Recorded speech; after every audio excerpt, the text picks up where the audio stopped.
kelompok, terlebih dahulu kita membacakan doa. Dimulai dari sekarang. Bismillahirrahmanirrahim. Rabbi shrah li sadri wa yassir li amri wahlul 'uqdatam min lisani yafqahu qawli. Amin. Sebelum kita memasuki dalam konseling kelompok, terlebih dahulu kita perkenalkan diri karena kita perlu kenali. Perkenalkan dari ibu dulu. Nama ibu Alfia Nafisa, bisa dipanggil Alfia, terus dilanjut oleh sebelah kanan. Kenalkan semua, nama saya Ibu Nadira, dipanggil Ibu Mak. Kenalkan, nama saya Nafisa Nafisa, teman-teman bisa panggil Nasya. Perkenalkan, nama saya Aida Putri, kalian bisa panggil Arifah. Perkenalkan, nama saya Jessica, bisa dipanggil Tas. Baik, ini kawan-kawan semua udah pada kenal kan? Kawan-kawan, boleh gimana? Mencari masalah sama itu. Benar. Yang lain? Cerita masalahnya sama-sama. Benar. Konseling kelompok itu seperti kita duduk bersama-sama beberapa jumlah orang dalam satu kelompok untuk menyelesaikan masalah yang ada sama kawan-kawan atau teman-teman sekalian.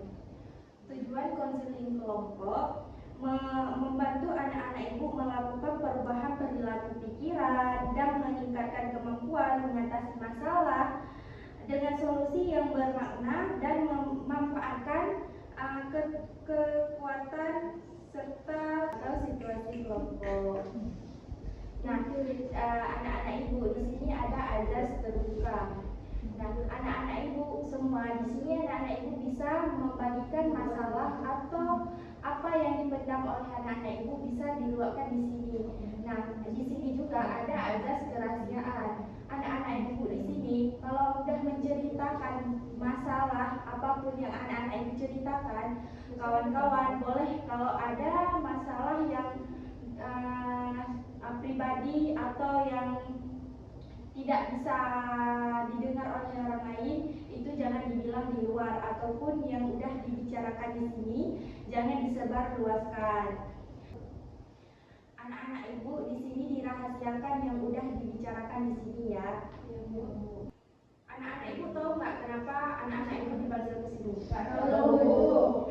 Anak-anak ibu kemarin, anak-anak ibu kan ibu sudah membagikan asesmen kepada anak-anak ibu. Nah, hasil dari asesmen yang anak-anak ibu isikan, ibu udah ibu tahu kalau di sini anak-anak ibu ada permasalahan yang sama, serupa dengan kawan-kawan di sini. Dan itu permasalahannya tentang emosi. Nah, anak-anak ibu, konseling kelompok hari ini akan berlanjut 30 menit ke depannya. Lihat poin anak-anak ibu mudah marah. Nah, kalau boleh tahu apa yang anak-anak ibu marah, masalahnya boleh diceritakan dari sebelah kanan. Saya sih bukan mudah marah karena saya ngerasa terganggu kayak gitu kalau mau istirahat. Rasanya kan kayak saya tuh kan ke sekolah di sini tuh karena nggak ada orang tua gitu, jadi saya nggak sepenuhnya suka di sini. Tapi karena udah masuk saya coba untuk terima gitu kan, belajar juga biar nilainya bagus.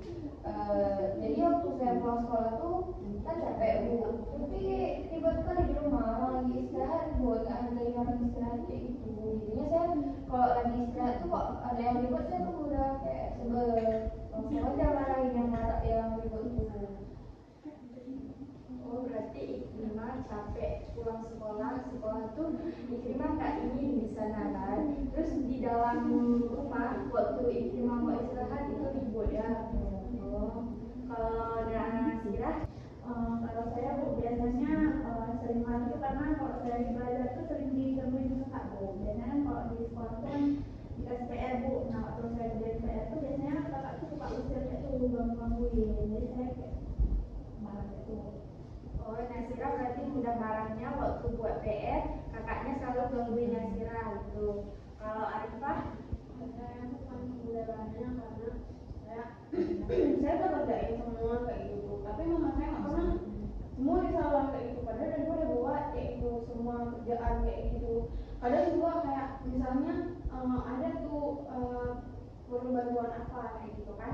semua udah sama Arifah udah capek ya udah kerjain semua, tapi masih juga dulu sama dipakai itu bilang, mak kan ada adiknya, kan ada adik itu kenapa nggak sama dia aja, sama Arifah aja kayak gitu, kayak kenapa harus aku semua kayak gitu. Jadi dari situlah ibu udah marah kayak gitu karena selalu selalu disuruh sama Arifah, sedangkan adik Arifah nggak ada kayak gitu, padahal posisinya dia juga nggak kerjain apa-apa, padahal dia udah kerjain banyak gitu.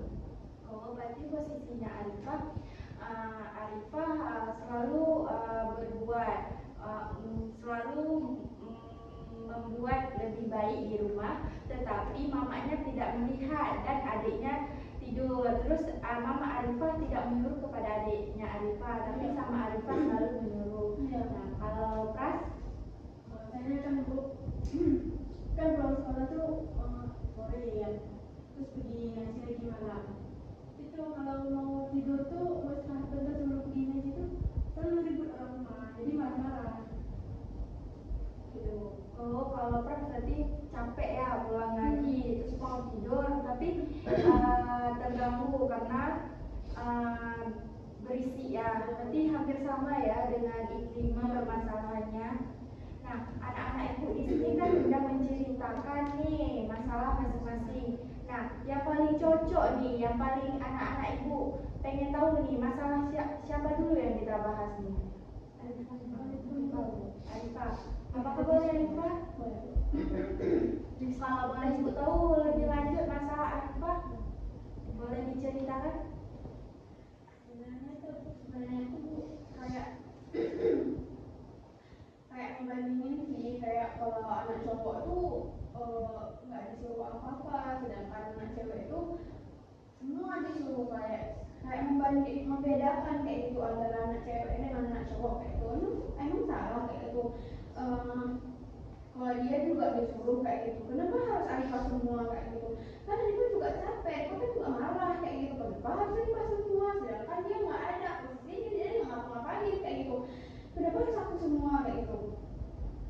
Posisinya di rumah tuh misalnya tuh kayak Arifah udah cuci piring kayak gitu, ataupun Arifah ada kawan dari mama kayak gitu kan.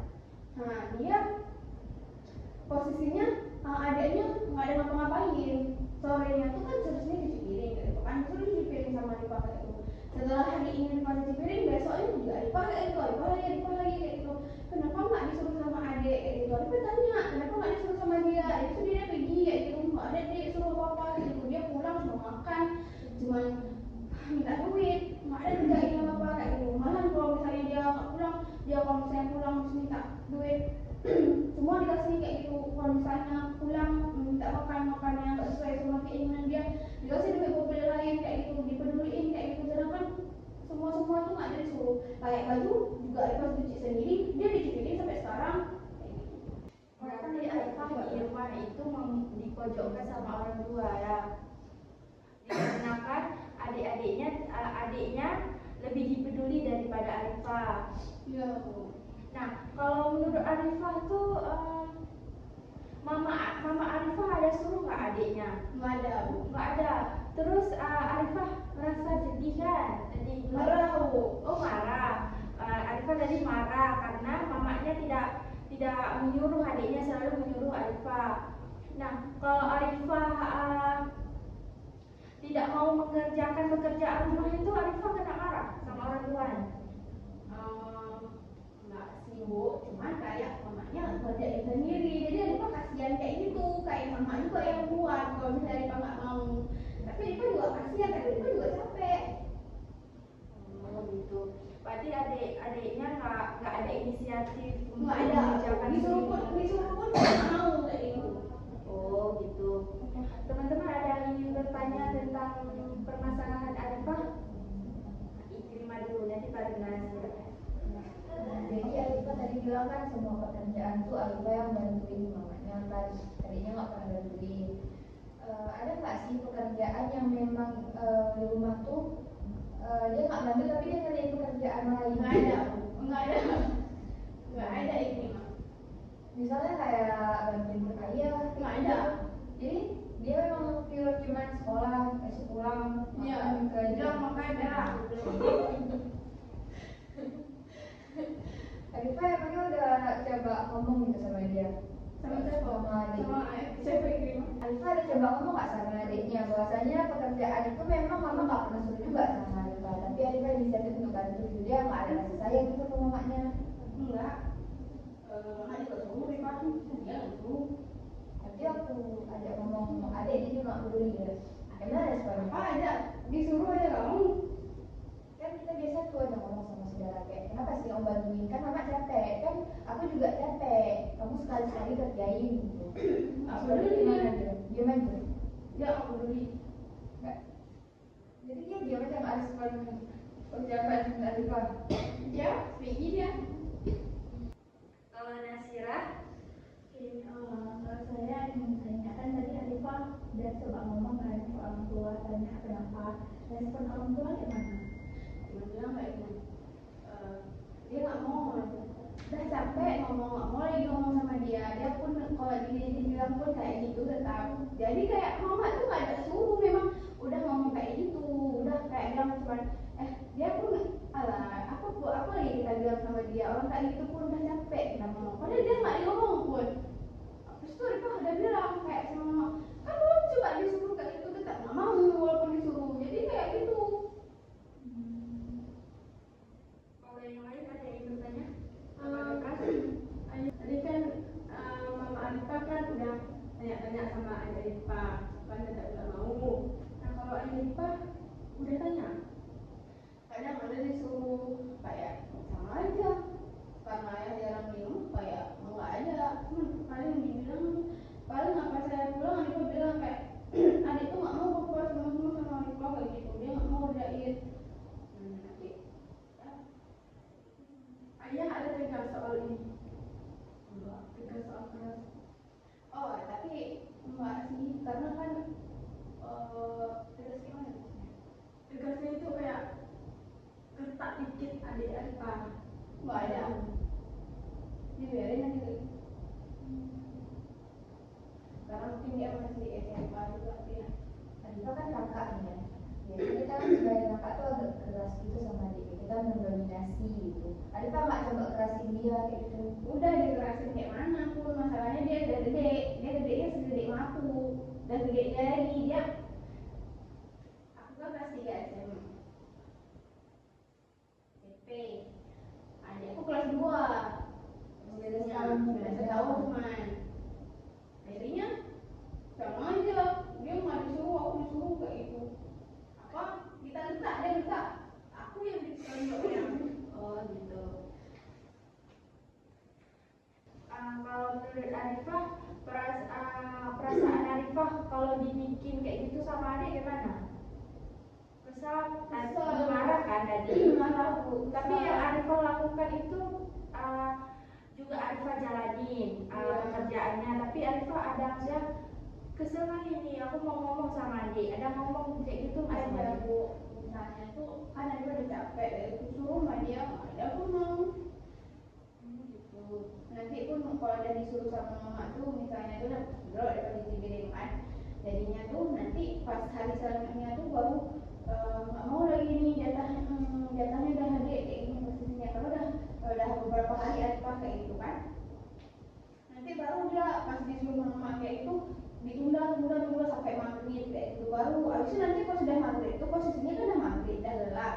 Nah itu dia nanti pengen bantuin mama juga, kayak ujung-ujungnya dibantuin mama. Kalau misalnya nggak ada yang bantuin, misalnya mama juga panggil Rifa lagi kayak itu, Rifa tuh bantuin adiknya cuci kayak itu, kasihan dia kayak gitu. Padahal aku pas aku cuci nggak ada kasihan, aku nggak mau. Tapi yang ujungnya tetap mama aku yang bantuin gitu. Posisinya kayak gitu. Oh, berarti adik Arifah tidak inisiatif untuk membantunya. Ada yang ingin bertanya lagi? Ada yang ingin bertanya lagi? Ikrimah? Alifah sama pernah nggak bersamaan sakit kayak gitu? Nggak pernah. Jadi kalau Alifah sehat memang pernah sakit gitu. Nggak, maksudnya kan kadang-kadang ada situasi yang memang mama lagi sakit gitu, Alifah juga sakit kan mungkin. Itu kayak mana adiknya? Berarti nggak pernah ya? Sama-sama sakit. Kayak buat Kakak yang buat ada kakak, Alifah ada kakak lagi ya? Oh, jadi kan kakak tuh ada bantu. kakak tuh pas pulang kerja dia jarang gitu pasti kerja itu pulangnya malam kayak itu. Paling kalau misalnya mama sakit ada Arifah nggak tuh, kalau misalnya kami sakit dua-dua itu ya kami dua-dua kita buat, mama juga yang buat. Kakak itu dia udah berkeluarga, Enggak, belum masih kerja. jadi dia nggak coba nasihatin adiknya gitu, kan dia lebih tua, dia umurnya kan lebih jauh jaraknya. Bukan nasihatin, jadi suruh kayak itu. Kamu juga ya, berarti dia nggak, Dia tuh dikasih mau kalau dikasih duit berarti di rumah nggak ada yang dia segani. nggak ada. Nggak ada kayak misalnya kayak di stopin uang jajan karena nggak mau nurut kayak gitu, nggak diterapin. Dia bukan nggak mau nurut kayak mama, cuman kayak pas disuruh tuh perumahannya tuh semua disuruh ke aku. Adik aku tuh cuma Anak-anak ibu tadi kan udah mendengar permasalahannya Arifah, dan anak-anak ibu juga sudah menceritakan permasalahannya. Nah, dari anak-anak ibu tadi udah dapat masukan untuk Arifah dan udah bertanya untuk Arifah. Nah, di sini ibu akan melakukan sebuah teknik yaitu kursi kosong. Nah, Arifah di sini akan berbicara atau Arifah akan menganggap itu adiknya. Ibu akan mengambil kursinya.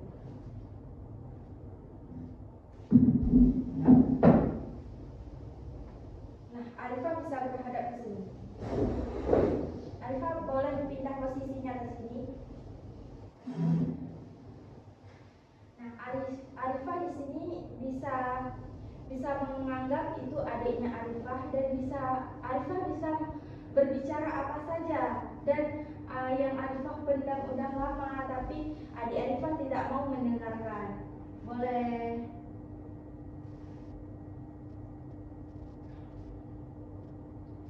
Kenapa ibu nggak pernah hargain aku sebagai kakak? Aku cuma berharap nggak banyak, cuma kayak pengen dia tuh tolong aku. Aku pengen kayak kita tuh keluarga yang lain kayak gitu, kayak kakak adik yang sewajarnya kayak gitu, saling cerita, saling rangkul, saling apa ya, membantu kayak gitu. Sewajarnya aja kayak gitu. Ya aku nggak berharap lebih kayak gitu. Kenapa? Ya karena kayak sadar aja kayak kita bantuin anak kayak gitu. Kenapa harus aku semua? Kan kayak itu sebagai adik kayak gitu, setidaknya bantu aku, hargain aku sebagai kakakmu aja.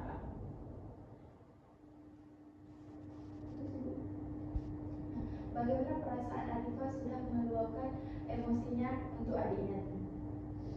Bergaul kayak seandainya itu terjadi mungkin bakalan senang.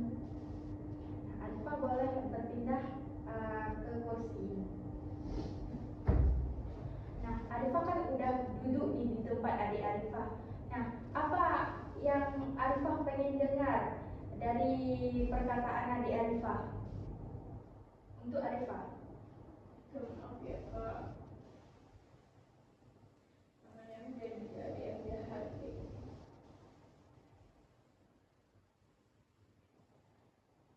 Jangan menghargai kakak.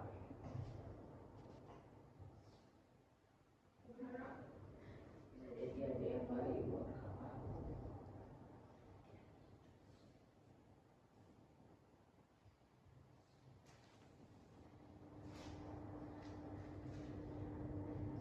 Ya maaf kali pak, bedanya aku sayang sama kakak.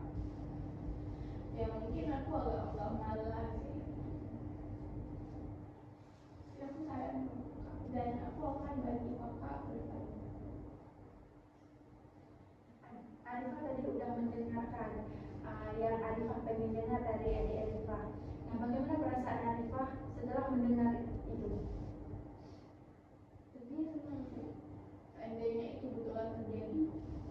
Ya, it's okay dia yang dulu kayak gitu, tapi sekarang kayak itu bakalan satu hal yang sangat ingin aku dengar. Arifah boleh putar kembali kursinya.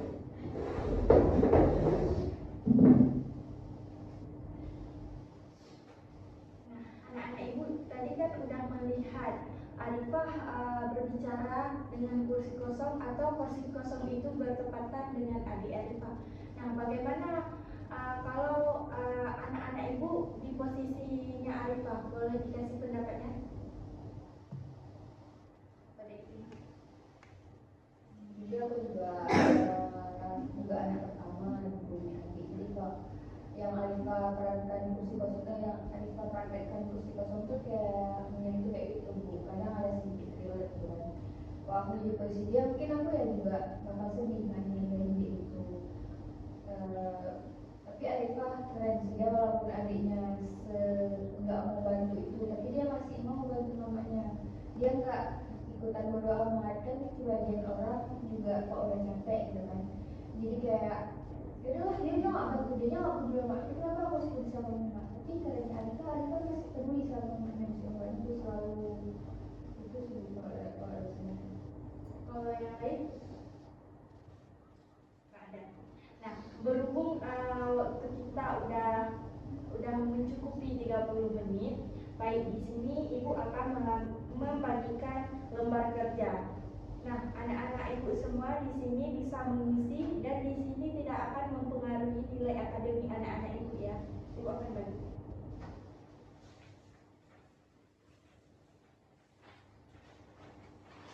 Nah, anak-anak ibu bisa melihat di sini, bisa menulis nama anak ibu dan kelas. Di sini ada tertulis dengan sangat di sini bisa menjawab apa yang tertulis dalam kertas ini. Ibu akan memberikan waktu 3 menit untuk anak-anak ibu, dimulai dari sekarang.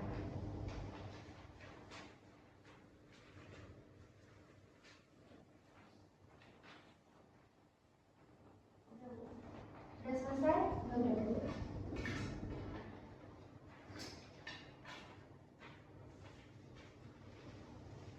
Baik, di sini juga ada lembar evaluasi. Nah, anak-anak ibu di sini juga mengisi lembar evaluasi ini. Di sini anak-anak ibu tidak mempengaruhi nilai akademik anak-anak ibu setelah mengisi.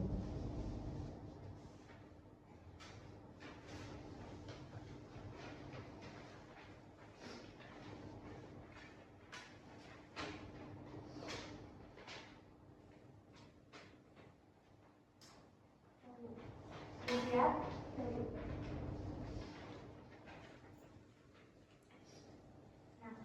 Beracara konseling kelompok kita hari ini, ada yang ingin menyimpulkan hasil konseling kita hari ini? Terima. Jadi dari pengalaman teman-teman juga cerita, khususnya cerita Arifah gitu kan, saya bisa ambil pelajaran bahwasanya terkadang suatu penghargaan itu memang sangat penting bagi diri kita kan, karena dengan dihargai juga kita senang, kita pun bakal lebih senang hati dalam membantu orang tua. Contohnya Arifah tadi kok dihargai, juga jadi pelajaran juga bagi kita semua pentingnya penghargaan. Gak hanya kita yang ingin dapat penghargaan, tapi kita bisa lihat juga dari sudut pandang mak kita. Kadang mungkin orang kita juga butuh penghargaan dari kita biar dia senang. Mungkin kita kan bantu beliau, tapi kita nggak pernah ngasih penghargaan gitu. Makasih ya mau udah jadi bagian yang penting dalam hidup kayak gitu. Kan apa yang kita inginkan bisa kita capai dengan misalnya kita pengen sesuatu gitu, tapi kita nggak dapat, kita dia bisa jadi sesuatu itu. Kayak Arifah kan pengen dihargai, mungkin Arifah bisa coba untuk menghargai mama kan, karena Arifah nggak dapat penghargaan, jadi Arifah kasih aja penghargaan ke orang lain gitu. Nah, benar, ada yang lain? Nah, ibu bisa simpulkan pada konseling kelompok hari ini dari permasalahan Arifah sangat kuat ya. Kalau bagi Arifah sudah beradaptasi dengan adiknya, walaupun dia tidak dihargai di rumah itu, tapi dia tetap membantu orang tuanya. Walaupun tadi ada kendala, dia sakit, kakaknya nggak bisa, dia berusaha untuk membantu pekerjaan rumah. Nah, Arifah kalau mau bercerita atau mau konseling lagi boleh datang ya ke ruang BK waktu nanti bisa dibicarakan lagi. Nah, anak-anak ibu di sini kan tidak habis semua kita menceritakan masalahnya terlebih dalam lagi. Apakah boleh minggu depan jam yang sama untuk permasalahan selanjutnya? Nah, anak-anak ibu ini terima kasih banyak sudah mendengar cerita-cerita kawan dan sudah datang ke sini. Ibu ucap terima kasih banyak-banyak kepada anak-anak ibu. Nah, sebelum kita menutup konseling kelompok hari ini, terlebih dahulu kita membaca doa. Bismillahirrahmanirrahim. Subhanakallahumma wa bihamdika asyhadu an la ilaha illa anta astaghfiruka wa atubu ilaik. Ibu akhiri, wassalamualaikum warahmatullahi wabarakatuh. Waalaikumsalam warahmatullahi wabarakatuh.